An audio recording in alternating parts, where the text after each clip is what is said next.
minamahal. Mag-isa kang matawad mo'y tagumpay na natinig.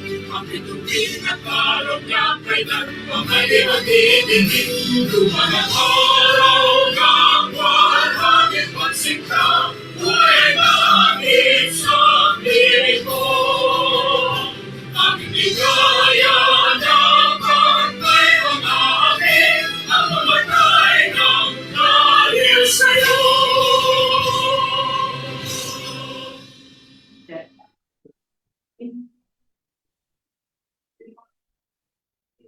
Ayan, good afternoon po sa ating lahat. Naririnig po ba? Okay, before we start po, I would like to greet po lahat ng babae po ngayong araw sa Zoom participants po at saka sa FB Live. Happy Women's Month po sa inyong lahat. And gusto ko pong sabihin na babae po kayo at hindi babae lang. You are appreciated and mahalaga ka. Ayan, isang makaagham na hapon po sa ating lahat. This is Ron from PSTO Tarlac. Today is Friday again and welcome uli sa ating Tech Tips this afternoon. Titled Tech Tips Session 39, Climate Smart Agriculture for Sustainable Food Security. Muli, aside here from Zoom, you may also join us live via Facebook at DOST Central Luzon and through the Provincial Science and Technology Office's Facebook pages. Also, after this webinar, abangan din natin ang attendance at evaluation link to get your e-certificates. E-certificates will be sent to you within 2 weeks. So, we will be qualified po sa ating e-certificate once nakapag-fill out po tayo sa ating attendance and evaluation form. That will be flashed po on our screen after ng webinar. And of course, we would like to thank din po yung technical team ng PSTO Tarlac, the DOST3 TCT unit, and Science Communication team for always supporting our activities, and DOST Nueva Ecija for covering Tech Tips events via Facebook Live. Ayan, okay. To formally open our webinar, we will now hear a message from the hardworking, innovative, and very dynamic supervising science research specialist from PSTO Pampanga, Ms. Rizalyn S. Santos. Hello, ma'am. Good afternoon. Yes, good afternoon. Thank you. Yeah. Isang makagham na hapon po sa ating lahat. On behalf of our Regional Director, Dr. Julius Cesar V. Sicat, and our Pampanga Provincial Director, Ms. Mary Michelle M. Kiambao, malugod ko po kayong tinatanggap sa ating webinar ngayong araw na to.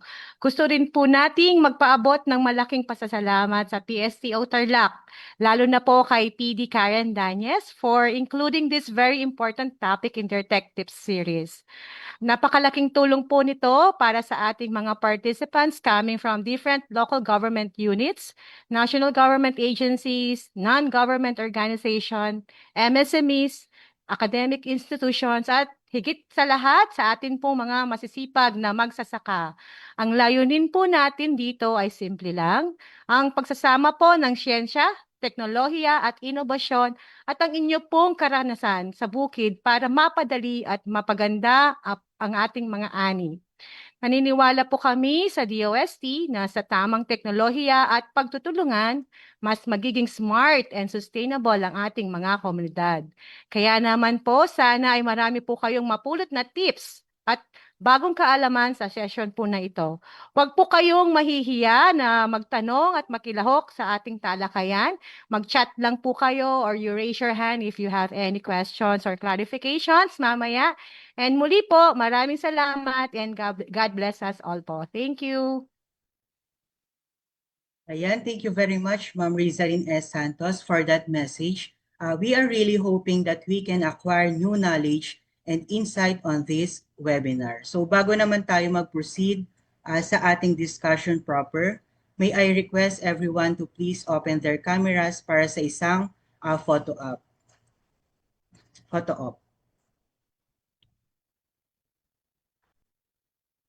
Ayan, pa-open lang po ng mga camera po.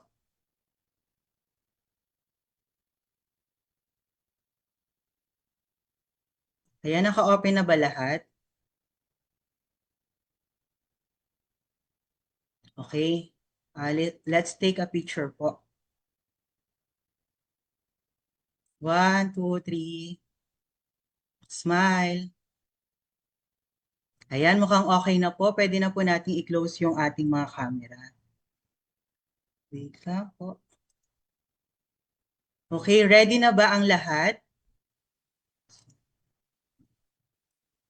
Ayan, kung ready na po ang lahat, pwede po ba tayong mag-react ng heart to feel po na ready na po tayong makinig sa ating resource speaker? Ayan, ang daming heart reactions. Sige, ayan, for sure, ready na tayo and for sure, ready na rin ang ating resource speaker. So, okay, we shall now proceed with the webinar proper. So please let me introduce to you our resource speaker for today. He is a licensed biosystem engineer with extensive research and development experience in smart and sustainable agricultural technologies. Currently serving as a Science and Technology Fellow 1 at the Department of Science and Technology Regional Office 3. He leads initiatives aimed at enhancing agricultural productivity through innovative science-based solutions. His current work focuses on advancing smart and precision agriculture and promoting the applications of digital agriculture. He also holds dual Master of Science degrees in Biosystem Engineering from Wageningen University, the Netherlands, and Agrometeorology from the University of the Philippines, Los Baños. In addition to his research roles, he has provided consultancy services both in the Philippines and abroad. Driven a strong commitment to food security, he actively engages with public and private sector partners to foster the adoption of cutting-edge agricultural technologies among Filipino farmers. Let us all welcome our resource speaker, Engineer Brian M. Baltasar. Hello, thank you po sa inyong napakagandang pagpapakilala. Para po sa Hello ating sir, lahat, good afternoon. good afternoon. Para po sa ating lahat, isang makaagham na hapon po.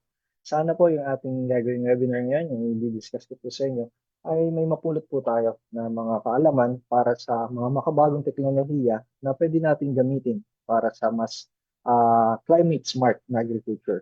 So please allow me to share po my slide.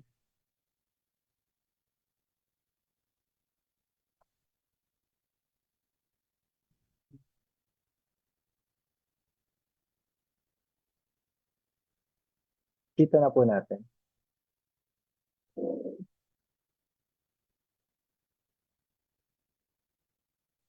Nakita po natin yung aking slide. Yes sir, visible po. Okay. So, let's proceed na po siguro. So, my topic for today is about climate smart agriculture for sustainable food security. So, yung climate smart agriculture, medyo malaking topic siya. At marami talagang teknolohiya na pwede dito i-apply. Kaya ang ipo-focus ko sa hapong ito ay yung mga enabling technologies for building climate resilient food system. Tinitignan ko kanina yung ating mga participants, mostly mga bata. Meron din tayo mga from the BA, MAU, mga MAU ng LGUs natin. Sigurado naman po ako na may makukuha tayo dito sapagkat sabi nga natin, mga kabataan ngayon, mas maalam sila sa teknolohiya. At sa ating pong mga partner LGUs at sa ating mga researchers and innovators, sana rin po may makuha tayo dito na i-discuss natin ng mga technology na pwede natin apply sa climate smart agriculture. So, sisimulan ko na po. So, yung agenda po natin sa pagtalakay ko ng ating webinar, una po, medyo magpapakilala po muna tayo. Then, pupunta tayo kung bakit ba natin kailangan ng climate smart agriculture. The climate crisis from the global and local landscape. Then, pupunta tayo sa mas malawak na konsepto ng climate resilient food system. Bakit climate resilient food system yung nilagay ko dito at hindi lang climate smart agriculture. Makikita po natin mamaya yan At mamaya, kung ano yung mga enabling technologies para magkaroon tayo ng resilient food system. At some reality checks kung saan tayo nagkakaroon ng bottlenecks sa pag-apply ng paggamit ng mga teknolohiya para magkaroon tayo ng climate resilient food system. So, without further ado siguro, yan, pinapakilala na po kanina ako, Engineer Brian Baltasar, currently Science and Technology Fellow 1 here in DOST Central Luzon. So, my education is, ito yung my Master's in Biosystems Engineering in Wageningen University. Medyo mahirap banggitin talaga. Dutch word kasi siya, sa Netherlands. Then, MS Agrometeorology, and my undergrad is DS Agricultural and Biosystems Engineering, obtained from University of the Philippines, Las Bañas. So, research expertise ko talaga ay from Smart and Precision Agriculture at Controlled Environment Agriculture at syempre Biosystems Design. So, for the past 15 years na to, 10 to 15 years, I'm involved in some national projects, for example, the National Biomass Monitoring under the PLIDAR na project program, and then Project Saray, which is under naman ng University of the Philippines, Las Bañas. At ngayon, we are developing a virtual system digital platform for all the smart agricultural technologies here in DOST Central Luzon. So, para pumunta na tayo dun sa ating topic. So, tignan natin yung status ng ating klima o yung tinatawag natin climate change na global landscape. Ano yung nakikita natin dito sa ating picture na ito? Medyo, ito yung ating mundo, medyo mapula. Ano bang connotation ng mapula? Minsan umiinit, minsan galit. Ngayon nga, pag mainit, galit yung mga tao, mainit yung ulo natin. So, yan yung reality. At ngayon, papasok ng March, medyo mainit na, sinabayan pa nung crisis sa Middle East, lalo tuloy nag-iinit yung ating panahon, yung ating kapaligiran. Makikita din natin dito, ito ay North Pole from 1994. Ngayon, nung kuha naman ng 2016, makikita natin na malaki na tipak ng yelo yung nabawas doon sa ating North Pole. At dahil nga doon sa pag-init, pag natutunaw yung mga yelo, nagkakaroon ng pagbabago ng taas or yung sea level na tinatawag natin. Dito sa picture nito, makikita natin, expected na ngayon yung tubig nandun pa sa beach, malayo-layo pa sa Pangpang. Pero pagdating ng 2023, papalapit ito hanggang sa mga bahay natin, dun sa mga urban areas. Dahil nga sa pagtunaw ng yelo at patuloy na pag-init ng ating atmosphere. At hindi lang yon yung nagiging epekto, nagkakaroon din ng iba't ibang natural disaster. For example, fire, forest fire, hindi naman masyado sa lugar natin, pero sa ibang bansa meron. Drought, at syempre, mas maraming at mas malalakas na bagyo o typhoon. Ramdam na ramdam natin dito sa ating bansa. Bakit nangyayari ito? At ano yung binabantayan natin na mga indicators para sabihin natin wala pa tayo sa point of no return. Nasa status pa tayo. Unang-una yung tinatawag natin 1.5 degrees Celsius na threshold. Ito yung human-induced o yung pagtaas ng klima na 1.5 degrees sa buong mundo. Kung ngayon, ang average temperature na 23 degrees Celsius sa buong mundo, pag hindi natigil yung ating human-induced na activities para tumaas yung ating temperatura at naabot natin 1.5 degrees Celsius, ito yung tinakda ng ating mga scientists para dun sa hindi na maagapan o hindi na mababago.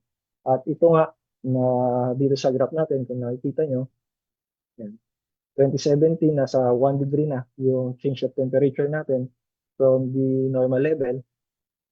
At expected natin 2030, about 2030, papuntang 2040, lalagpas na tayo dun sa current threshold na 1.5 degree Celsius, which is medyo nakakatakot kasi hindi na natin kayang mapusa or ma lapatan ng solusyon yung tinatawag natin climate change or yung mga makukuha. Okay, lapit tayo. So, ano naman tong nasa ating kanang na figure? Ito yung tinatawag nating planetary boundary layer. At based from Swiss Research Institute, merong 6 na planetary boundary layer na siyam na planetary boundary layer na binabantayan yung mga scientifico. At noong 2009, halos 3 yung planetary boundary layer level natin na nalagpasan na sa buong mundo. Ibig sabihin nito, kapag itong mga planetary boundary layer, for example, yung climate change, nitrogen emission, tapos meron pa dito ocean acidification na nagkakos ng massive destruction. So, okay. Ngayon, 2015, 2009, 3 na yung nabawas na lumagpas sa threshold natin. Ngayon, 2015 sa 2, 3, 4, 5 na yung lumagpas sa threshold at 2023, 6 na dun sa 9 na boundary layers ang lumagpas. At ngayong 2025, napakabilis ng progress. Makita niyo, 2009, 3 pa lang. Tapos 2015, 5, 2023, 6 na. At ngayong 2025, almost 2 years lang, ito na agad yung boundary layers na cross natin.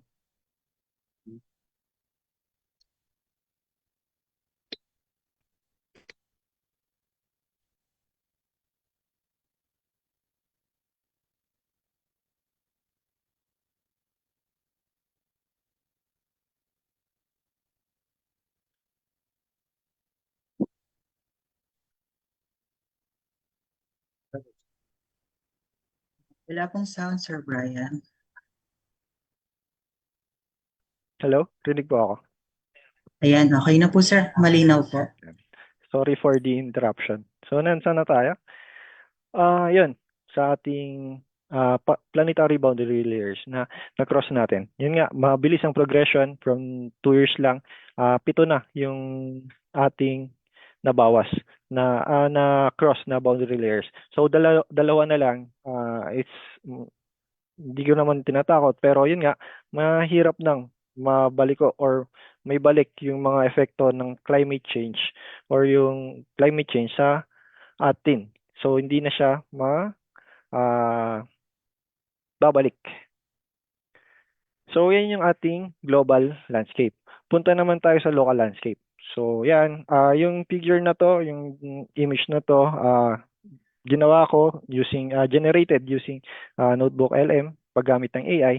Pero, based siya sa ating mga sources, credible sources. For example, yung World Risk Index at yung ating CRV na Climate Risk Vulnerability Assessment na document from GIS na ginawa noon. So, yun nga, from 2020 hanggang 2025, ang Pilipinas ay ranked number 1 pagdating sa World Risk Index. Ito yung ibig sabihin na risk natin sa mga natural hazard, vulnerability natin, infrastructure, population, and yung pag-cope up natin sa pagtama ng mga disaster na yun. So, from 2020 hanggang 2025, tayo yung number 1, which is medyo nakakabahala din. At unang-unang tinatamaan nito yung ating mga magsasaka. At base doon sa 2023 survey, almost 93% ng mga Pilipino are personally impacted in the last 3 years. 2023 to. So, kasama nito yung sa 2020 na events which is kasama yung COVID at yung other typhoon-related natural hazards na naramdaman ng mga Pilipino. So, dami, almost lahat tayo nararamdaman natin or nakikita natin yung impact ng climate change. At ito pa, local landscape natin. At alarming stage, 1.5 degree world means pH seas are already 0.8 degrees Celsius yung pagtaas niya. Anong implication nito? Coral reefs natin, isa tayo sa mga world diverse na lugar for sa biodiversity natin, for the ocean life. Tayo yung isa sa mga pinaka-diverse.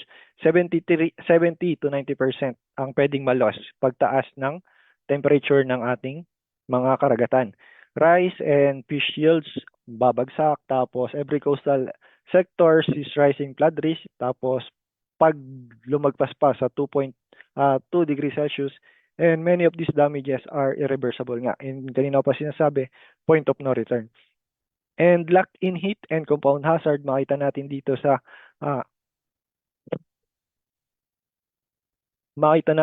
sa mapa na gawa ng CRB or yung Climate Risk Assessment and Vulnerability Document na sa Luzon almost average na plus 1.5 degree na ang annual mean temperature, yung change from the normal. At yung ating changes in total precipitation sa Luzon for 4% yung annual change from the average. So yun nga, ramdam na ramdam natin to from the last 5 years, and projected ng Pag-asa from their climate na study, at makita natin sa climate portal ng Pag-asa in year 2036 to 2065, ito sa Central Luzon, Nueva Ecija part, ang change ay makita natin dito. Baseline nito ay 27.5 degrees Celsius yung temperature, pero magkakaroon siya ng change na 1.9 degrees Celsius, which is napakalapit dun sa 2 degrees Celsius na point of no return. Excuse me.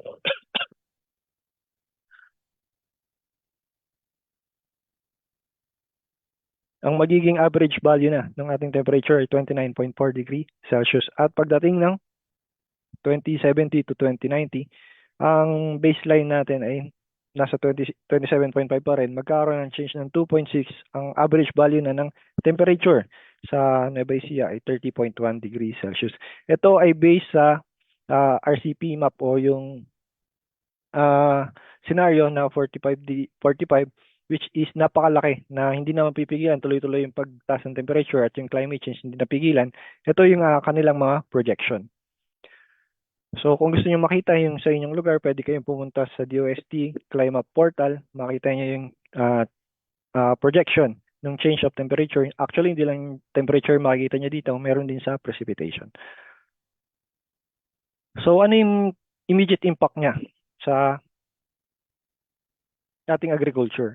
So for the immediate impact, ang import natin tataas at yung ating export bababa. Magkakaroon ng 12% of GDP comes from agriculture. Bababa ito at tinataya na $520 million yung mababawas sa ating kita dahil doon sa climate change. Ito ay by year 2050.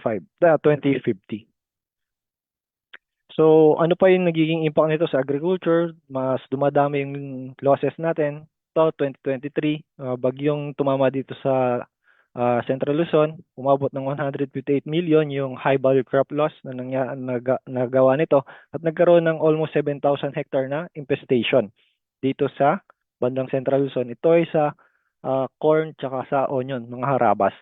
At ano pa, hindi lang climate change yung ating immediate na threat. Meron din tayong decrease in agricultural lands and decrease in agricultural population. Anong ibig sabihin nito? Dito sa Central Luzon, kung makikita natin from 2003 hanggang 2015, yung pababa na ito yung mga nabawas na agricultural lands na convert, pwede sa residential or other uses na mga taniman. So makita natin dito, pinakamalaki sa Bulacan na 9% ng kanilang agricultural land ay na-convert sa other uses from 2003 to 2010. At from 2010 to 2015, meron 12%. Almost 11% yung nabawas sa kanila na agricultural land. Anong implication nun? Babawasan din yung ating production kung palay or other crops, for example, corn or onion. At hindi lang yon, sa 2050 na tinataya natin na yung population natin sa buong mundo, 6.3 billion urban population yan. Pero yung agricultural population patuloy na bumababa from 2020 hanggang 2050, almost 30% yung babawas. 2.7 lang yung magiging agricultural population. So wala nang mag-manage ng ating mga farms, wala nang magpo-produce ng pagkain, which can disrupt the food system or yung food system dito sa ating lugar. So, ito yung mga dahilan kung bakit natin kinakailangan or kailangan malaman natin yung climate smart agriculture. Ano ba yung climate smart agriculture? Madalas siguro natin naririnig to, lalo na din sa mga involved sa agriculture. Ang goal ng climate smart agriculture is to meet the growing demand for food while decarbonizing o binababa yung ating emission na nagko-contribute sa climate change, decarbonizing the food system and making it more resilient to climate change. It is the integration of agricultural development and climate responsiveness. So meron tatlong dimension or integrating policies yung climate smart agriculture.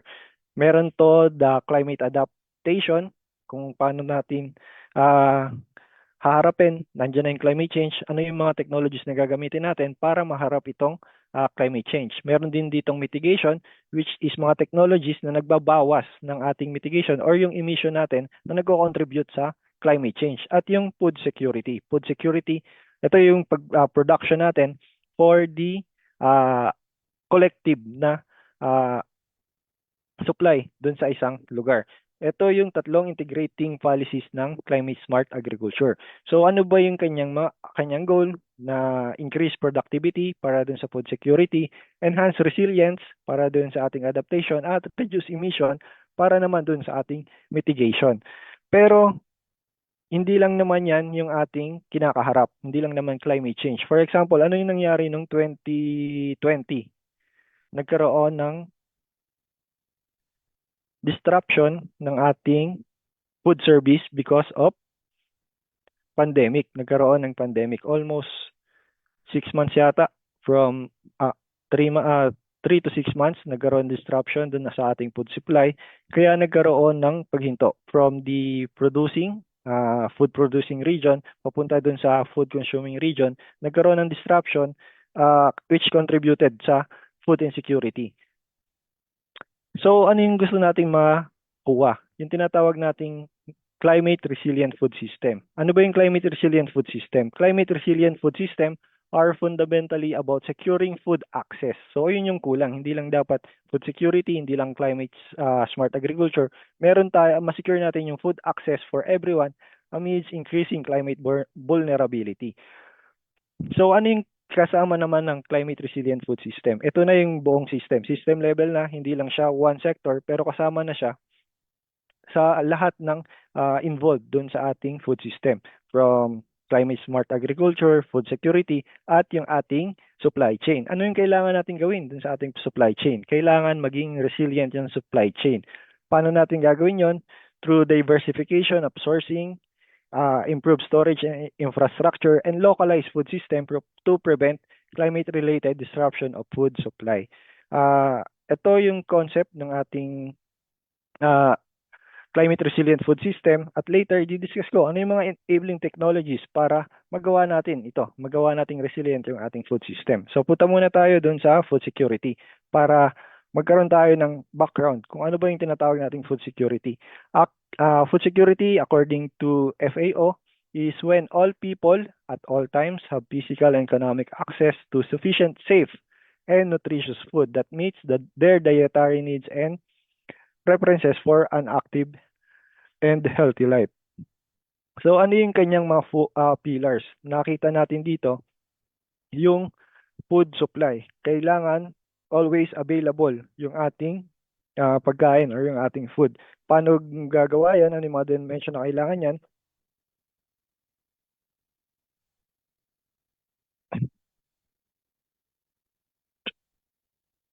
Dapat okay yung ating domestic production.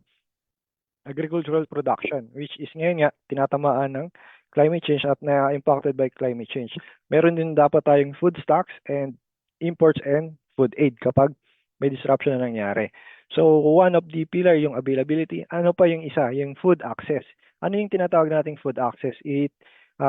Food access ensures when individuals and household have adequate resources to obtain appropriate food. Saan siya nakadepende? Depende siya sa political, economic, and social factors. For example, yung ating kakayahan niya bumili o makakuha ng food, tapos kung saan siya bibili, malayo ba, malapit, tapos mahal ba o mura, at yung kanyang kakayahan nga na makabili. Sapat ba yung kanyang kinikita o yung kanyang pera para makabili ng sapat na pagkain o yung food natin. At syempre, hindi lang naman sa dami ng pagkain natin kailangan masasabi na food secure tayo. Dapat meron din tayong utilization. Yung utilization, it depends on the ensured when food is nutritious. Yan, ma-utilize ng ating katawan, magagamit natin, and can be adequately metabolized and used by the body. So, dito na nakadepende yung food safety, food quality, nutritional knowledge, at yung proper preparation ng ating mga pagkain. At syempre, hindi lang kailangan ng ma-utilize ng katawan natin, kailangan stable or sustainable yung ating food security. Hindi lang sa 1 taon, hindi lang sa 2 taon, kundi sa lahat ng pagkakataon. Ensure when there is a permanent and durable access to food. So, maintenance of all 3 pillars, may availability, access, at utilization, tapos no risk of loss of supply due to economic and political and environmental factors. Yun yung ating 4 pillars ng food security na tinitingnan natin. Then, punta tayo dun sa climate smart agriculture, which is one of the kaya kasama yung food security para magkaroon ng integration yung kanyang mga policies. Ito, na-discuss ko na kanina, climate smart agriculture is a suite of agricultural practices designed to sustainably increase productivity, enhance resilience to climate change, and reduce greenhouse gas emission. Ito yung kaninang sinabi natin, adaptation, mitigation, at food security. And then, last yung resilient supply chain. Na-discuss ko na nga kanina, diversification of sourcing, improved storage, at infrastructure. So, meron siyang iba't ibang model, meron siyang centralized, ibig sabihin nito, sa isang lugar lang, manggagaling yung ating mga pagkain na pinoproduce ka isang lugar or 2 lugar, tapos pinapakalat siya sa buong bansa. For example nito, yung dito sa Central Luzon, mostly dito napoproduce yung bigas, tapos dinadala natin sa iba't ibang lugar dito sa ating bansa. Minsan maabot hanggang Mindanao. Meron din tayong sinatawag na decentralized system or yung smaller localized production sites. Ito yung pwedeng model nito, yung ating mga gulayan sa pamayanan na meron silang sariling production per barangay o per municipality. Meron silang sariling production at nagpo-produce sila para dun sa kanilang self-consumption dun sa kanilang municipality. At meron din tayong tinatawag na distributed home production. Ito naman, distributed system o yung home production na tinatawag. Ito yung tinatawag nating maging model, yung gulayan sa bakuran. Na yung mga pamayanan, yung mga bahay or mga household, kaya niya mag-produce ng kanilang sariling pagkain.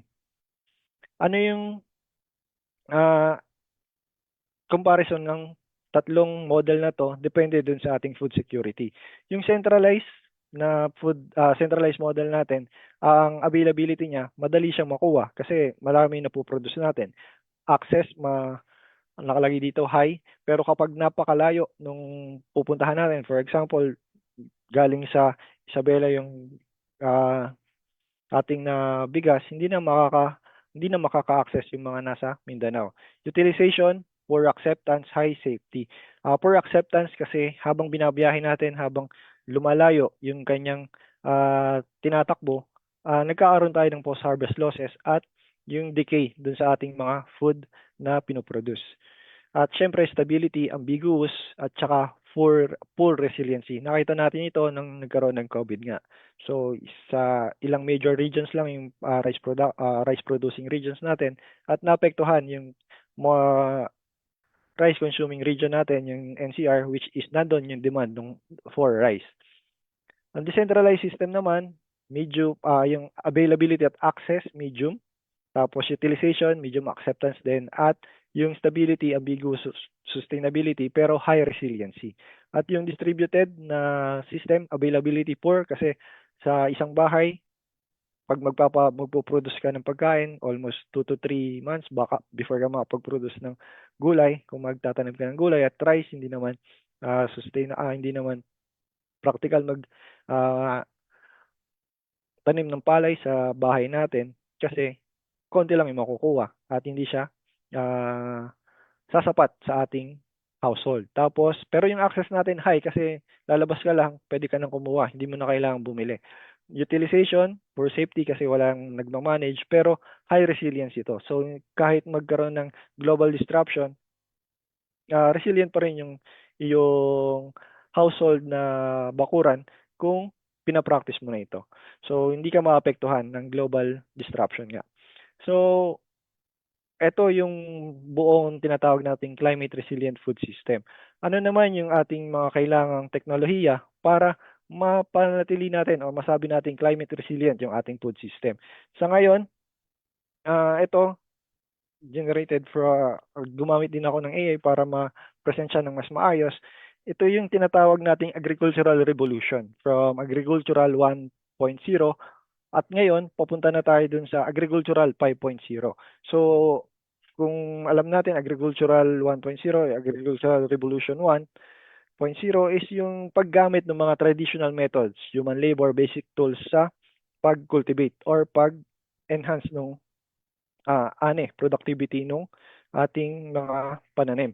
Tapos nagkaroon ng mechanization or yung tinatawag nating agricultural revolution 2.0, paggamit na ng makinarya, hindi na human labor yung ginagamit natin. Gumagamit na tayo ng machine para ma-increase yung ating production. At pumunta na tayo dun sa agriculture 3.0, which is yung paggamit ng data-driven farming targeted application. Gumagamit hindi lang basta tayo high input, high output, ginagamit na natin yung precision agriculture para alam natin yung optimized input na tayo at high output pa rin. At ngayon, nandun na tayo sa era ng digital leap na accelerated transformation through connectivity and data intelligence. Andito tayo sa Agriculture 4.0, yung paggamit ng connected devices and real-time monitoring at automation.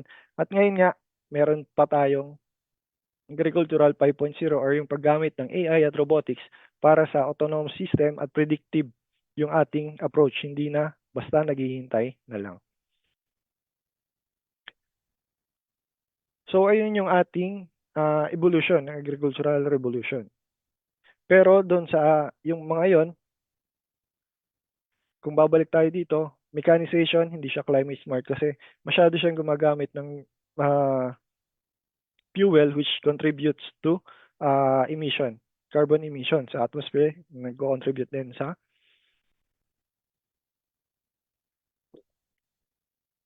global warming at climate change. Then, AR 3.0, data intensive to na nagagamit which is nakakatulong din naman para mabawasan yung emission, yung paggamit ng emission at ma-optimize yung input natin. Pero ngayon, punta tayo dun sa since napakabilis ng progression, kung nakita nyo mabilis yung progression ng pag-cross natin ng planetary boundary level, mabilis din yung progression ng pag-angat ng technology natin. Noong almost 2010, precision agriculture pa lang tayo, nasa AR 3.0. Pero ngayong 2020, punta na tayo sa smart, nauso yung mga real-time monitoring at connected device. At ngayon, 5 years lang, nagpunta na tayo dun sa paggamit ng AI. At sa mga susunod na taon, ina-expect ng World Economic Forum na gagamitin natin yung AI at yung mga enabling technologies para sa climate adaptation and mitigation. So ito na yung discuss natin susunod, ano yung mga enabling technologies for climate resilient food system. Yung enabling technologies nito are set of data-driven and digital technologies that are emerging as a mission-critical tools for climate adaptation. So ito yung ginawang report ng World Economic Forum at nagbigay sila ng 6 na enabling technologies para sa climate adaptation and mitigation na pwede nating apply for climate resilient food system. Ito, nakita natin, artificial intelligence, drones, Earth observation, advanced computing, IoT, at yung AR or VR. Kung familiar kayo sa AR at VR, ito yung augmented reality or virtual reality na tinatawag natin.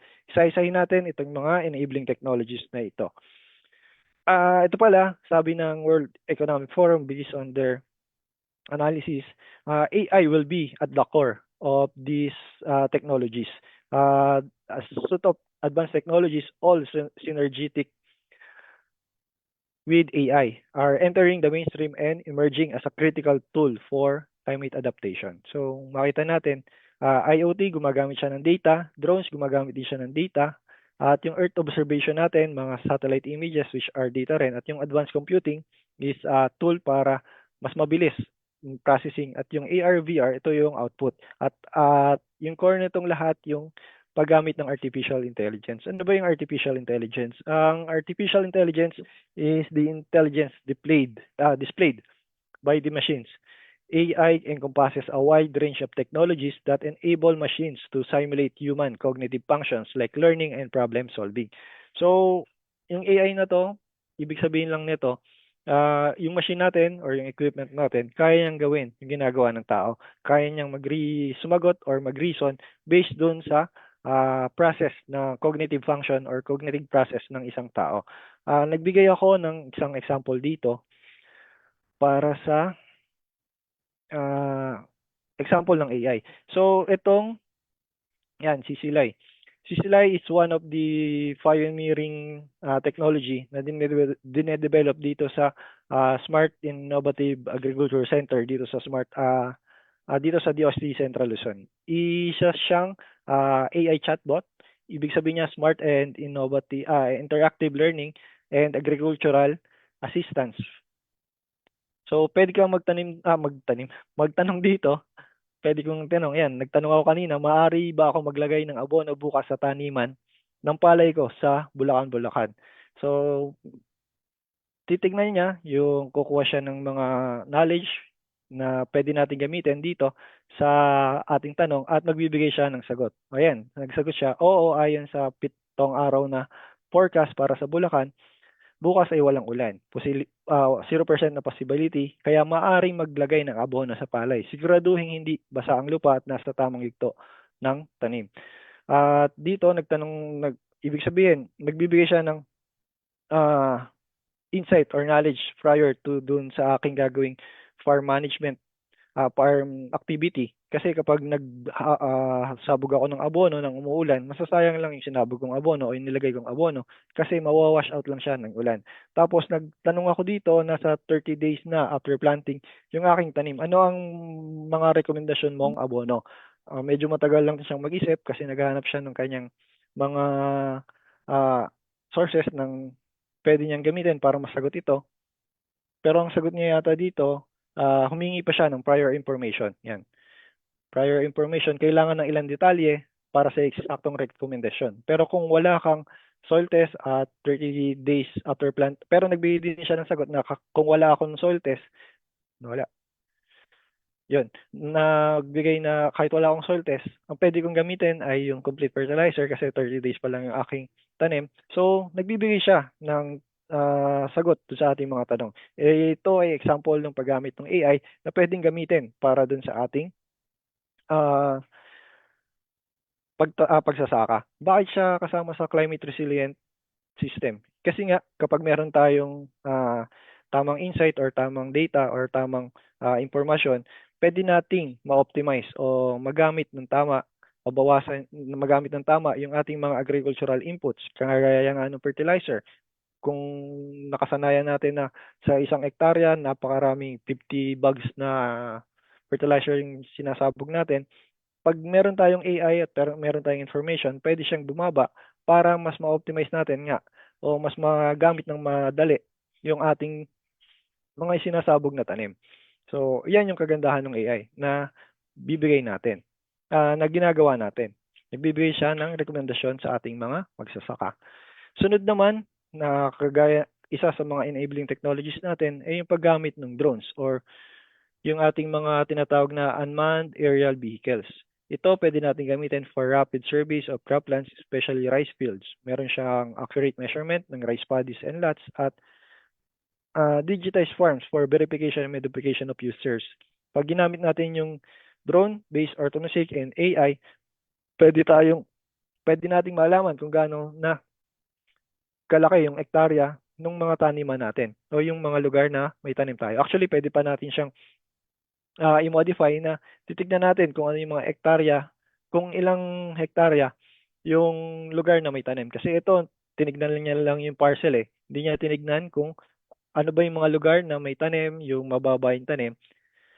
Yung area lang ng parcel talaga yung tinignan niya. Pero pwede natin siyang i-modify paggamit nga ng AI para malaman natin yung mga lugar na kailangan taniman, mga lugar na hindi na taniman at may tanim. Ano pa pwedeng paggamitin sa pag-applyan ng drone? Ito yung suitable for mango, banana, coffee, cacao, coconut, and pineapple plantation. Bakit? It's used for detection to counting to advanced analysis like yield estimation, the unappreciated value of geotagging. Yan.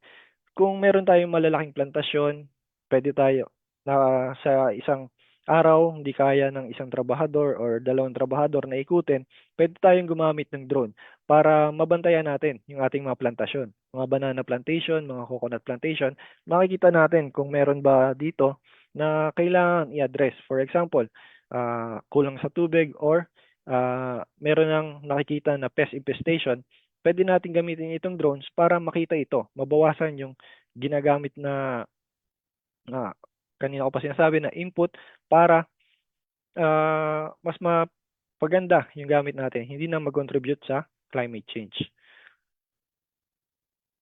Sunod naman yung Earth observation. Ito yung Earth observation is yung ayaw niyang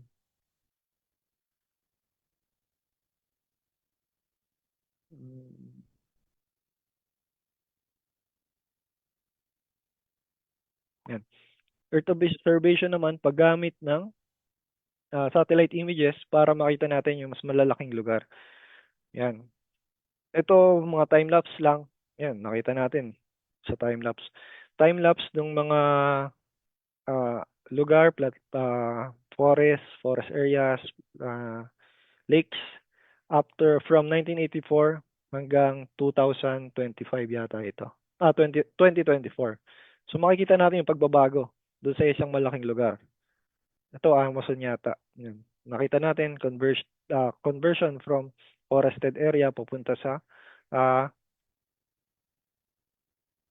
urban areas. So ito yung tinatawag nating Earth observation using satellites to observe generally the ground. Time-lapse. Ano yung pwede nating gamitan yung Earth observation? Pwede natin siyang i-apply sa agriculture para dun sa farm monitoring solution using remote sensing and AI toward proactive information sharing and alert system. For example, dito sa aking image, makita nyo dito, dito sa graph na to, Lupao Rice Monitoring Report. Ito naman ay product ng ating project na Saray Regional Hub dito sa ating regional office. Makita natin dito yung distribution ng total planted areas ng rice farm at yung mga harvested farm from September 2025. Itong lugar na to ay yung Lupao. Makikita natin yung iba't ibang kulay dito. Brown ay yung harvested farm, yellow, harvestable na farm, pwede nang i-harvest. At yung planted farms, yung kulay berde. So, hindi pa siya pwedeng i-harvest o nasa reproductive at vegetative stage pa lang siya nung pagtatanim. Makikita din natin dito kung ano yung distribution niya per barangay sa Lupao.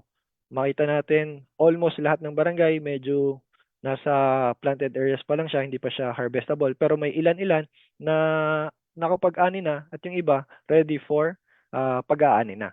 So ito yung pwede natin gamitin, application ng Earth observation. At dito, makita natin dito, yung BHI time series or Vegetative Health Index or yung tinatawag natin, ginagamit nating index para malaman natin kung magkakaroon ng tagtuyot o drought dun sa isang lugar. So dito sa graph na to, makita natin dito yung BHI, yung index for drought index, at meron tayong mga threshold dito. Pag lumagpas doon sa pulang threshold dito, guhit na to, high anomaly threshold. Pwedeng magkaroon ng drought na makukuha natin. Tapos yung dito sa ibaba, sa ilalim ng berde, kapag lumagpas dito, mababa yung possibility na magkakaroon ng drought doon sa isang lugar. So ito, tong data na to, nakuha namin sa Nueva Ecija taong 2023, yung may pagkakataon na magkakaroon ng El Nino. So dito pinakita na from June, July, nalagpasan yung threshold. So may possibility na magkaroon ng agricultural drought dun sa isang area na ito, dito sa Central Luzon. Yun. I-promote ko lang din yung aming Saray Regional Hub dito sa Central Luzon. Dito kami nag-analyze, nagpa-process ng mga Earth observation data, yung mga satellite data natin para dun sa agricultural monitoring ng ating lugar.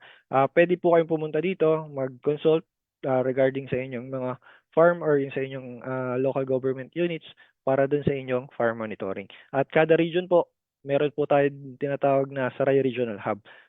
Pwede po kayo pumunta sa inyong mga DOST regional offices sa inyong lugar para makapag-consult din dito sa ating Saray Regional Hub na project para sa mas magandang monitoring ng inyong mga farm.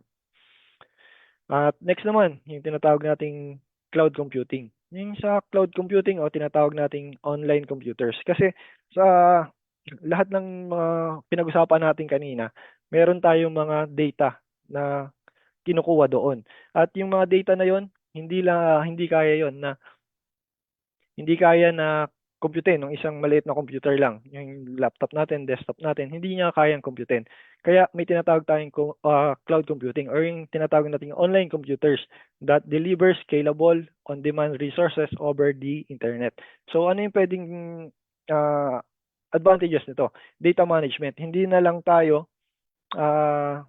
Hindi natin i-store sa ating computer kasi yung ating mga computer or yung ating mga devices, limited lang yung kanyang storage capacity. So kapag meron tayong cloud computing, pwede nating i-manage o i-store dun sa isang centralized or tinatawag nating cloud storage yung ating mga data. And pwede mo siyang i-access. Nasaan ka man, basta meron kang internet connection or online ka. Tapos precision farming. Real-time data analytics. Kapag meron kang data nasa cloud, pwede mo siyang i-analyze para dun sa optimized crop planning and resource utilization. Mamaya papakita ako ng mga example, yung example na ginagamit naming cloud computing. Tapos collaboration, seamless sharing of information among stakeholders in the agricultural ecosystem. So since nga nasa cloud yung data, kapag binigyan mo ng permission na ma-share yung iyong data, mabilis nang makuha ng iyong colleague or ng partner sa farm yung mga data na kailangan niya. Nasa cloud na siya agad.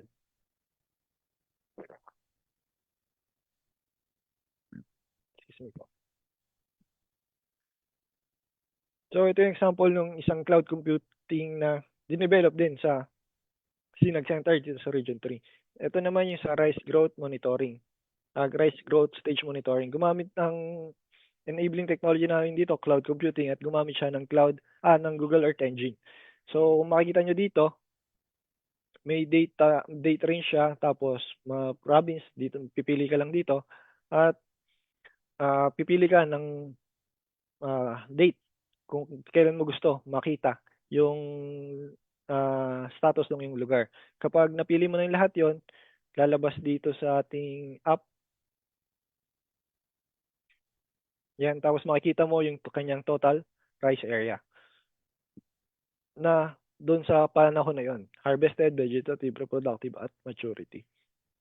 Doon sa pinili mong panahon or pinili mong date dito sa app na ginawa natin. Ang data nito, hindi naka-store dito sa aming computer. Ito ay naka-store pa doon sa Google data center sa US. So, yung mga satellite data na nanggagaling doon, actually, satellite data namin, Copernicus, galing siya sa EU satellite. So, pinaprocess niya doon sa Google Data Center. Tapos, siya na yung, ang binabato na dito, yung process file na.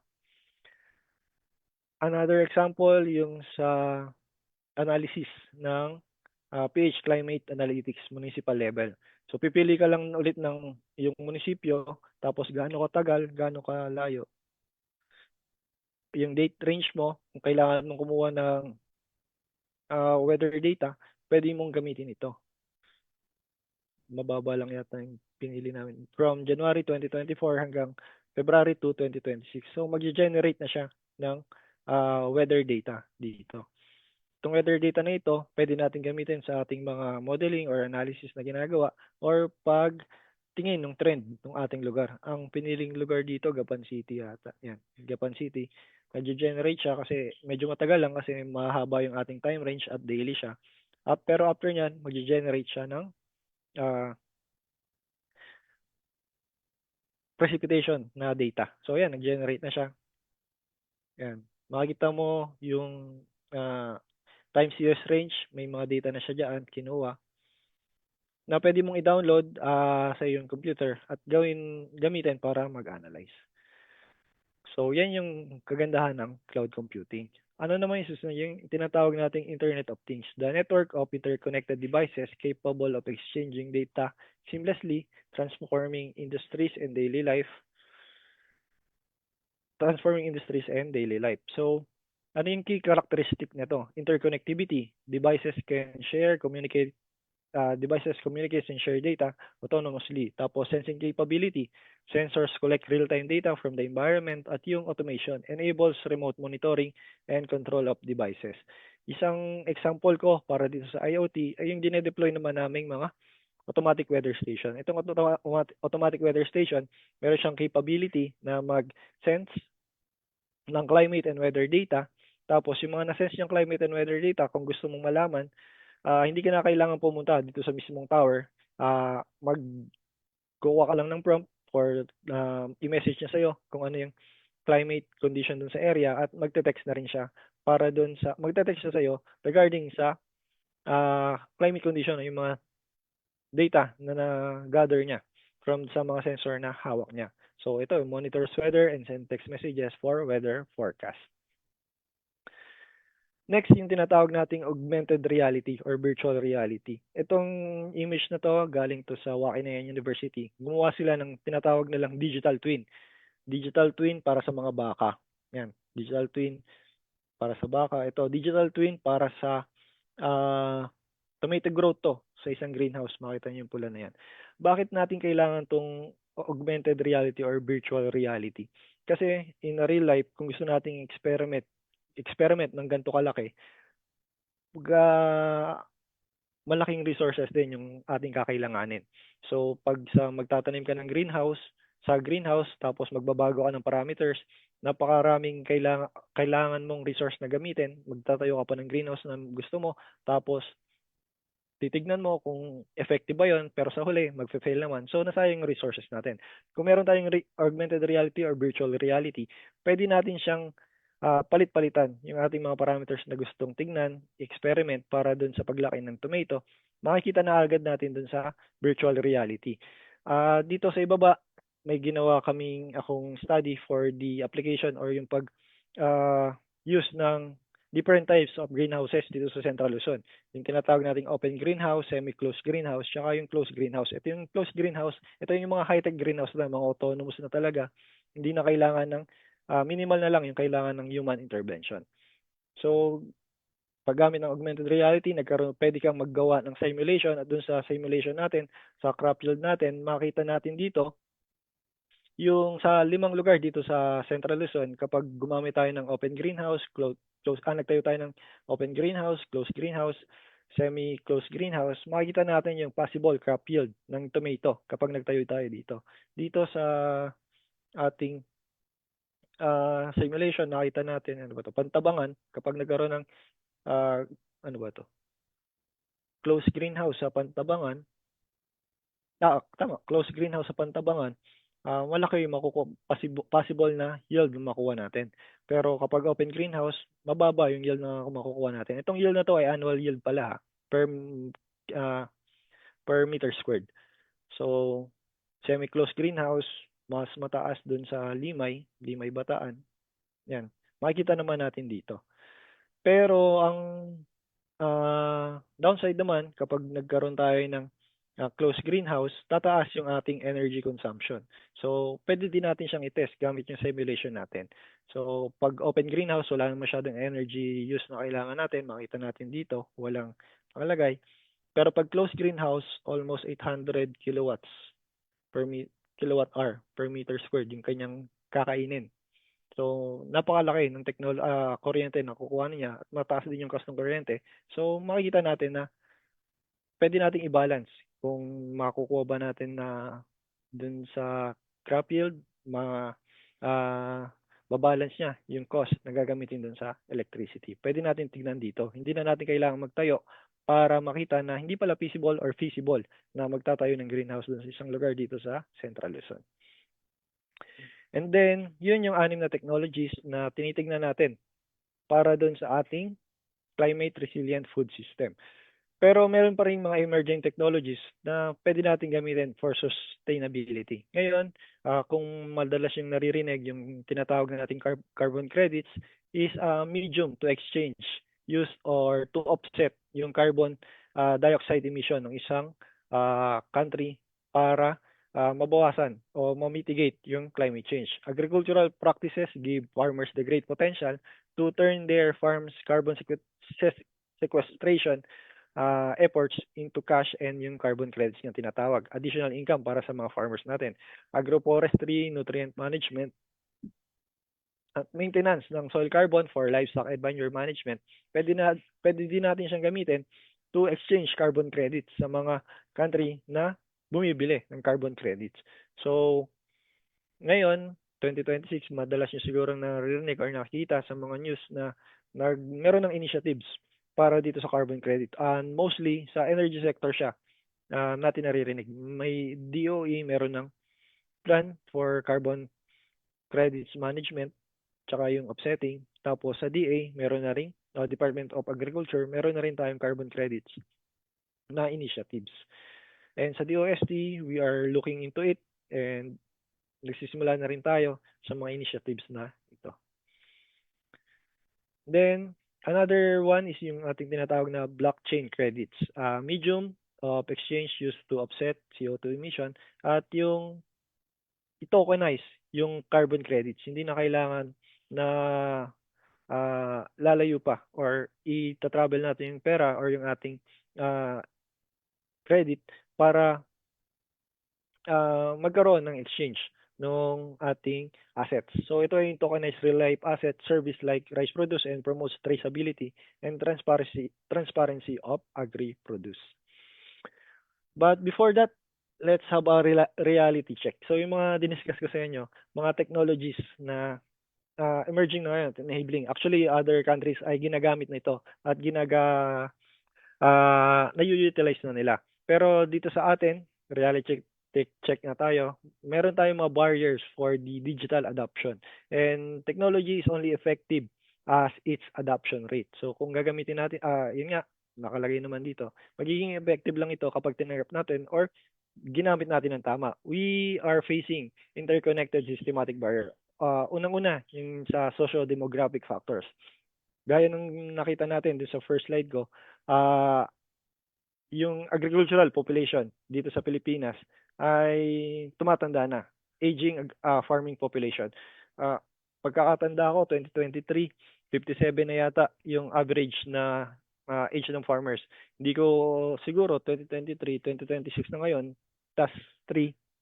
So 60, malapit na sa retiring age yung ating mga farmers. And one of the downside nun, bababa yung ating agricultural farming population. At pagbaba ng agricultural farming population, tumataas naman yung land use conversion at saka yung land use dynamics. So bababa talaga yung supply ng ating mga produce na makakapekto dun sa ating food system. At also, meron tayong tinatawag na digital divide or yung unequal access sa infra, hardware at reliable connectivity in rural areas. At saan ba lagi kadalas yung ating mga farms, mga taniman, nasa rural areas. So, isa pang dumagdag doon sa ating barrier ay yung agricultural age na hindi pa ganoon kaalam yung ating mga farmers, yung mga ating mga aging farmers sa paggamit ng technology. Pangalawa, yung ating infra, yung connectivity na kailangan para ma-apply yung ating mga technologies ay mababa rin. At syempre, some of the farmers ay meron tayong psychological resistance na tinatawag since madalas na nilang pinapractice yung kanilang ginagawa. Hindi sila kaagad nag-adapt or meron silang skepticism towards the untested solution at isa pang nagiging factor ay yung financial risk ng transition, which is isa sa mga kinakatakutan ng ating mga farmers since wala silang strong foundation for the financial. Minsan nangungutang sila at wala silang readily access dun sa ating mga credit financing mga institution. Kaya hindi nila kagad matanggap yung mga technologies na ginagamit natin. And another thing na makita natin dito for the ito yung statistics na nakuha sa Netherlands. Makita dun sa Netherlands na for the farmers who are 50 years old and older, 67% yung walang successor. So wala silang pagpapasahan. Kaya ibebenta na lang nila yung lupa nila. At meron naman 33% lang. Sa Pilipinas wala pa akong nakikitang data tungkol dun sa farm succession na pwede natin gamitin, magawing baseline para malaman natin kung ano yung pwede nating intervention na gawin. At dito naman sa map na to, yung land conversion versus land change, makita dito na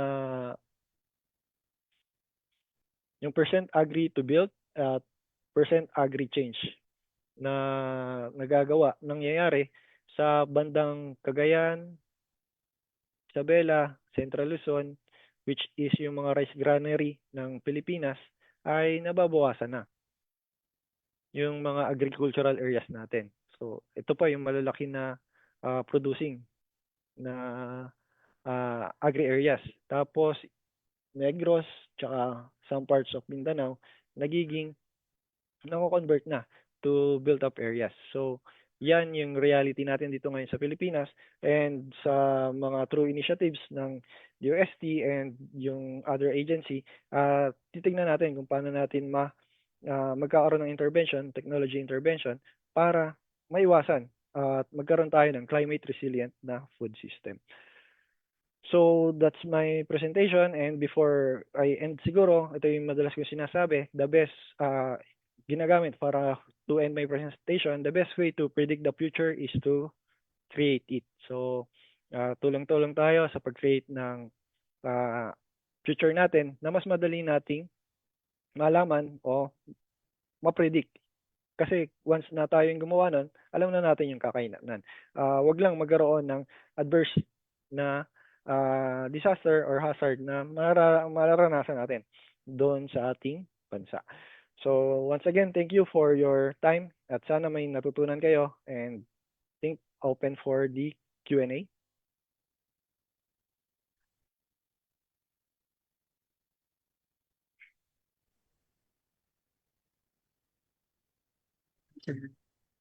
Ayan, thank you Sir Brian po for that very informative discussion. Actually, this is my first time, Sir Brian, to attend po ng gantong webinar topic po. And we really appreciate your time and effort to share your knowledge and learning, Sir Brian. And as a part of webinar po natin, Sir Brian, it's time for the Q&A po. So, may mga pre-prepare po kaming question dito ako po personally. And mag-check din po ako sa comment box po. And to our, siguro sa Facebook Live din, mag-check din ako, sir. So, yung first question, Sir Brian, regarding po sa climate smart agriculture po, may mga trainings po ba na available para sa mga farmers? And ano-ano po kaya yung mga agencies po na nagkakandak ng mga gantong training? And where to inquire po, Sir Brian? Yan. Thank you for your question. Kuhanin ko yung name mo, hindi ko nakuha yung name mo kanina. Ron, sir. Ron. Ron, R-O-N po. Okay, thank you Ron for your question. So for your question, meron po bang mga training na ginagawa for climate smart agriculture? Tama? And then saan mga Yes, sir, yes. agencies? Oo. So first, i-discuss ko yung sa ongoing project ng DOST, yung Project Saray, Sentro. Ito yung pinakita ko kanina sa inyo na parang command and monitoring center ng agri areas. So sa ngayon, nag-start kami dito sa Central Luzon, pero sa lahat ng region meron noon. Ang tinuturo namin doon ay paggamit ng EO, Earth Observation at other technologies para ma-apply ng ating mga farmers. Pero mainly sa mga LGUs natin tinuturo yun. Pag na-capacitate na natin yung LGUs, kanilang mga MAU or yung kanilang mga focal person, pwede na tayong bumaba dun sa ating mga farmers group na pwedeng turuan ng Earth Observation. Pero sa ngayon, meron na tayong mga agencies, for example, ATI, DA-ATI, Agricultural Training Institute, na nagtuturo na ng mga climate smart agricultural practices. And mainly, meron silang tinatawag na project na AMIA or yung adaptation and monitoring for the agriculture, yung AMIA villages. Doon nagtuturo talaga sila. Main focus nila yung climate smart agriculture. Sir Brian, pa-check po tayo sa ano po, audio. Medyo mahina daw po, Sir Brian. Okay po. May nabasa lang ako dito sa comment po. Okay na po. Narinig na po ulit ako. Ayan, sir, rinig na po. Malinaw na, sir. Okay. Okay. Another question, Sir Brian. Kanina po nakita po namin, napakinggan po namin yung about sa AI base po na mga climate prediction, sir, na models. Gaano po siya ka-accurate, sir, compared sa traditional forecast po? Actually, hindi natin siya pwedeng pag-compare kasi yung ating AI model, yung ginagamit natin si Silay, ay nakabase siya dun sa forecast natin ng Pag-asa. So itong AI model natin ito, kumukuha siya ng climate forecast dun sa ating dito, yung mandated talaga na magbigay ng mga climate forecast related sa mga weather, yung Pag-asa. So dito tayo kumukuha ng data at information. So kung ano yung forecast na precision dun sa ating Pag-asa, ganun din yung sa ating AI. Pero one of the innovation na ginagawa natin dito sa Sinag Center ay yung paglalagay ng ating mga automatic weather station. Doon sa automatic weather station, mas magiging localized yung ating climate information. So mas magiging tataas yung accuracy ng makukuha nating data. Yun. Okay, thank you, Sir Brian. Sorry. Thank you po, Sir Brian. And dito po, meron tayong question from chat box po. From Sir Edward Castino. Sabi dito, sir, good day po, Sir Brian. May I ask po if ginagawa nyo na po ba sa office nyo ang virtual reality ng crop production? Ano po kaya maganda na software na gagamitin for VR crop production? Okay. So, yan. Thank you for your question, Edward. No? So, virtual reality po ng crop production, ginagawa na natin, pero for simulation purposes lang. Yung simulation natin, yung simulation ng data natin, ginagawa natin siyang 3D para maging virtual siya. Pero yung ating crop production na model, yung mga forecast natin, ginagamitan natin siya ng simulation model, process-based model, or machine learning model, or deep learning model, para dun sa kanyang crop yield production. At kung ano yung software na ginagamit namin for VR, crop production, GrowIMP yung ginagamit naming software para magkaroon ng virtual reality representation yung ating mga crops. Ayan, thank you so much, Sir Brian. And hope nasagot po yung tanong niyo, Sir Edward Castino. And meron pang isa, Sir Brian, with regards sa crop monitoring, rice and banana lang kasi na na-pick up ko kanina and other initiative for other crops like sugarcane. Question ba to? Wait lang, medyo magulo po yung tanong ni sir. Siguro, ito na lang sir, may nakita pa akong isang question po from our Facebook Live po. Since agriculture contributes significantly to greenhouse gas emission, how can climate smart agriculture practices help reduce emissions, Sir Brian? Yun. So, yun. Magbigay siguro ako ng isang example para mas magkaroon tayo ng idea paano nakakatulong yung climate smart agricultural practices. One of the climate smart agricultural practice na pwede nating gawin, na pwede na actually apply agad sa ating mga farms, sa ating mga rice farm, yung tinatawag nating alternate wet and drying. Rice farming, nagko-contribute siya almost 25% ng methane 25% if I'm not mistaken, ng methane emission sa Pilipinas, sa buong Pilipinas. Kasama na doon yung sa energy, tapos yung sa livestock. Livestock yung pinakamalaki kasi. So, balik tayo sa rice farming. Yung rice farm natin, since nakalubog siya, kapag nakalubog yung ating mga rice farm sa tubig, nagkakaroon ng mas mataas na emission ng ating methane production, methane emission. So kapag nag-emit ng methane, isa siya sa tinatawag nating greenhouse gases na nagpapainit or nagko-contribute sa global warming. So yun, nagko-contribute siya sa climate change. Pero kapag nag-practice tayo ng alternate wet and drying na method, hindi natin laging hinahayaang nakalubog sa tubig yung ating mga farms. Kasi yung ating mga palay naman, yung kanyang ugat, hanggat may tubig naman doon sa ilalim ng lupa, nakikita natin sa taas ng lupa wala ng tubig, pero sa ilalim ng lupa meron pa siyang soil moisture, pwede pa iyon. So pwede pa niyang magamit yung tubig doon sa ilalim ng lupa. So kapag wala o hindi nakabilad yung tubig doon sa ibabaw ng lupa, mababawasan yung methane emission. So kapag nabawasan yung methane emission, mitigation na tinatawag yon para mabawasan yung contribution ng rice farming sa climate change. Yon yung isang example ng climate smart agriculture. Ayan, thank you so much, Sir Brian. And another question, Sir Brian, from Facebook po. Galing siya kay Engineer Marvin Sinense. Ang tanong niya, sir, paano po kami makaka-target ng beneficiaries Makakarating. makakarating, sorry sir, makakarating sa target beneficiaries yung output ng mga project, like yung sa Project Saray nga po. Yan. So, yun nga po. Thank you po kay Engineer Marvin for the question. So, sabi ko nga po kanina, dun sa Project Saray Centro natin, we are already conducting na yung deployment ng ating mga Saray technologies.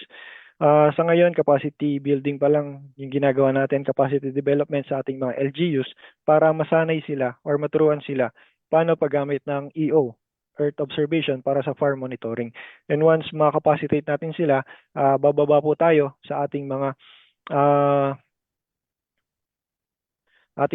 farmer association, farmers na beneficiaries sa ating mga lugar. Tuturuan din natin sila paano yung paggamit pag-utilize ng EO. At syempre, sabi ko nga kanina, mayroon barrier na parang may digital divide tayo na tinatawag. Para dun sa mga mas matatanda na, which is mga matatanda ng farmers natin, which is predominant sa Pilipinas. So we are developing yung ginagamit natin, utilize natin yung AI, gaya nung si Silay, para hindi na sila mahirapan na mag-process or tedious processing process or mga technical skills or ability na kailangan para dun sa EO observation. So kapag meron na tayong Silay, incorporate natin yung EO observation dito para yung mga farmers natin magtatanong na lang sila, chat na lang sila, at kung actually dinedevelop natin for voice activation ito na pagtatanong, mas magagamit nila yung technology na ito, yung si Silay. And then open din po yung Project Saray Centro for the collaboration sa ating mga SUCs at sa ating mga agri-agency dito sa Central Luzon. Since kung meron tayong collaboration, mas makikita natin or mas malawak yung ating masasakop para ma-disseminate yung output ng project na Project Saray. Yun po. Ayan, thank you, Sir Brian. Hope nasagot po yung tanong niyo, Sir Marvin Sinense. Siguro ito last question, Sir Brian. Regarding do sa drone, kanina, Sir, nabanggit niyo po sa discussion. Nag-o-offer po ba kayo ng drone services, Sir? And ano po yung mga requirements po na kinakailangan ng mga farmers to meet po and makapag-avail po ng drone services po? Okay po. Dun sa ating drone services, disclaimer lang yung drone services natin, hindi siya yung parang sa drone spraying, drone seeding, kasi para baka yun yung nakakala nila dun sa ating drone. Pero yung sa drone natin, monitoring lang yung ginagawa natin. Meron tayong camera dun sa ating drone na specialized camera, tawag naming multi-spectral camera, para ma-monitor yung ating mga farms. Excuse me po. So ngayon po yung ating drone na kaya ng aming pondo ay isa lang. So by request lang po yung aming i-accommodate. At syempre, unahin po muna namin yung aming mga partner na LGUs na pag-accommodate ng mga request na for monitoring, paggamit ng drone. At kapag nakapag-request po sila, kami naman po yung bababa dun sa inyong lugar para magpalipad or magkaroon ng monitoring dun sa farm na gusto nating makita or gusto nating i-monitor. Yeah, thank you, Sir Brian. And last na po talaga, Sir Brian, nag-follow up lang po si Sir Edward Castino. Ang tanong niya po, Sir, ano daw po yung name ng VR na ginagamit niyo po? And free to access lang po ba ito, Sir Brian? GROIMP, GROIMP. Free to access siya, ang alam ko. Pero scientific community kasi siya. So, pwede ka rin magtanong doon. Wait lang. Kung pwede mo akong kontakin doon sa ating email, nakapaglagay ba ako ng email dito? Para ma-set ko sa'yo yung... Ayan. Ay, nakalagay yung number ko. Pwede mo akong kontakin dyan para ma-send ko sa'yo yung ating ginagamit na VR na application. Ayan, thank you, Sir Brian, sa pagsagot po ng mga question po ng ating mga participants. Siguro po, yung mga other question po na hindi po nasagot due to limited time, siguro you can personally message us din po sa ating Facebook pages po ng DOST. Then we will try po na i-cascade po kay Sir Brian kung may mga tanong po kayo. And ayun po once again, thank you very much, Sir Brian, for the learnings and insight you shared this afternoon. And as a gesture of our sincere appreciation, we would like to present a certificate of appreciation, Sir Brian. And allow me to read the citation po.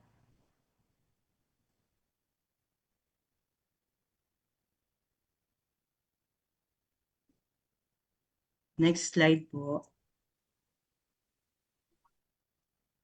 Ayan, Republic of the Philippines, Department of Science and Technology, Regional Office 3, award the Certificate of Appreciation to Engineer Brian M. Baltasar in grateful recognition and commendation for sharing his valuable time, knowledge, and expertise as resource speaker during the conduct of Tech Tips Session 39, Climate Smart Agriculture for Sustainable Food Security, held on March 6, 2026 via online video conference, given this 6th day of March 2026, signed by our Regional Director, Dr. Julius Cesar V. Sicat.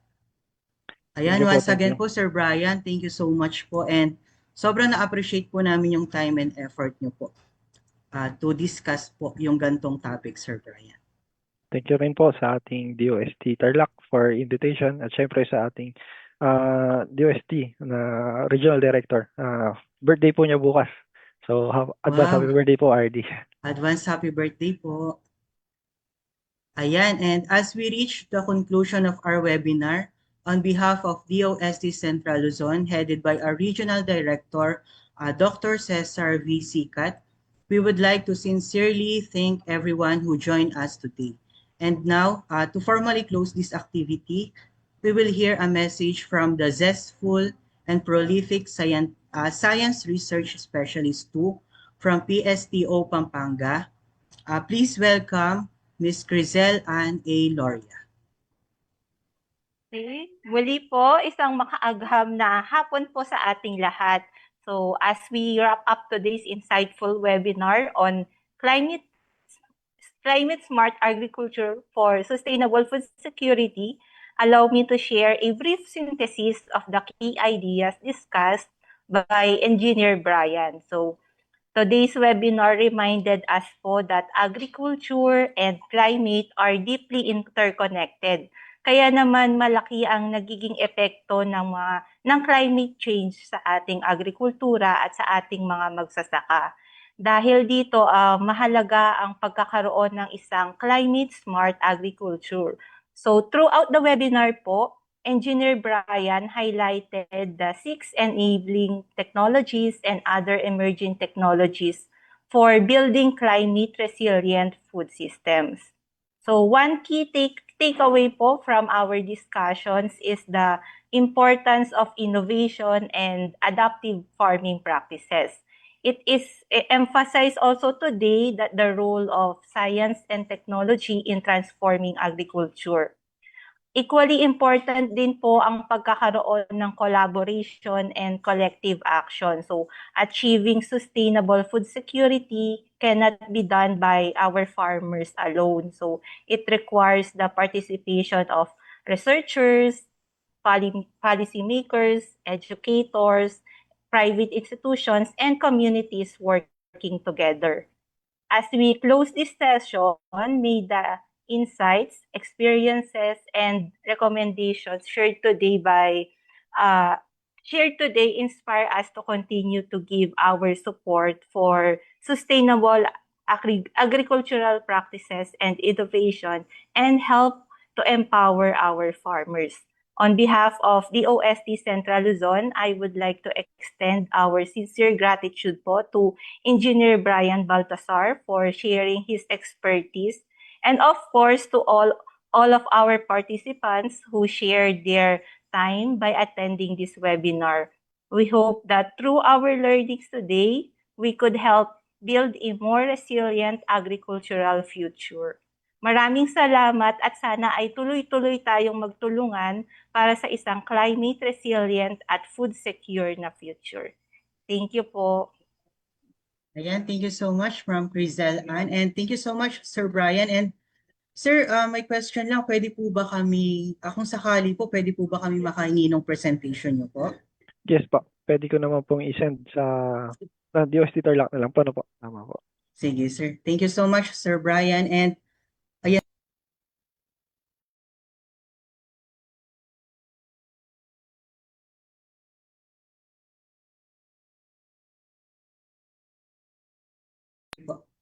ayan sir, naririnig na po. Thank you so much again Sir Brian, and ayan po sa pinakaantay po ng lahat ng participants. Ipa-flash na po namin yung attendance and yung sa evaluation form po.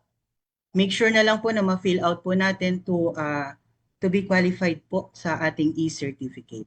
And yung e-certificate po, isi-send po namin after 2 weeks po ditong webinar po. Ayan, sa lahat po, maraming salamat po sa pag-attend po ngayong webinar, and hopefully naway makasama po namin kayo sa mga susunod pang mga topics dito sa Tech Tips. Thank you po.